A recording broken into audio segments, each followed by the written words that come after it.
কত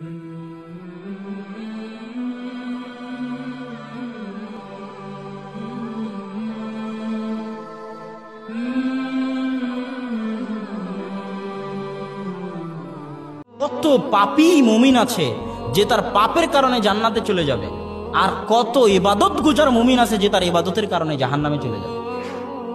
ইবনুল কাইয়িম রাহিমাহুল্লাহ লিখছেন এটা, এবং এটা সত্য, বাস্তব। কত পাপী মুমিন আছে তার পাপের কারণে জান্নাতে যাবে। কেন? পাপ করার কারণে আল্লাহর সামনে তার নিজেকে এত নিচু, এত ছোট, এত হীন মনে হয় যে আল্লাহর দরবারে ছোট হয়ে কাঁদতে কাঁদতে কাঁদতে কাঁদতে তার ক্রন্দনটা আল্লাহর নিকটে এত প্রিয় হয় যে ওই পাপের ফলে যে কাঁদতেছে আল্লাহর নিকটে নত হয়ে, এই নত হওয়া আল্লাহর নিকটে এত প্রিয় হয়ে যায় যে আল্লাহ সুবহানাহু ওয়া তাআলা তার পাপকে ক্ষমা করে, তার পাপকে নেকিতে পরিণত করে জান্নাতে দিয়ে দেন।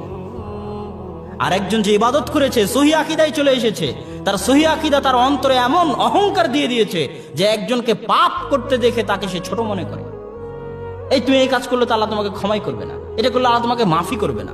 যখনই আল্লাহর ক্ষমা এবং আল্লাহর মাফের সাথে চ্যালেঞ্জ করে বসে, নিজের অন্তরে অহংকার চলে আসে, তখন এই ইবাদতের অহংকার আল্লাহর ক্ষমার সাথে চ্যালেঞ্জ আল্লাহ বরদাস্ত করতে পারেন না। তখন তার ইবাদত তাকে জাহান্নামে নিয়ে চলে যায়, কেননা ওই ইবাদত, ওই সঠিক আকীদা তার অন্তরে অহংকার তৈরি করে দিয়েছে, আর এক মুসলিম ভাইয়ের সাথে ভালো ব্যবহার করতে দেয় না। সুতরাং এটা থেকে আমাদেরকে সাবধান থাকতে হবে।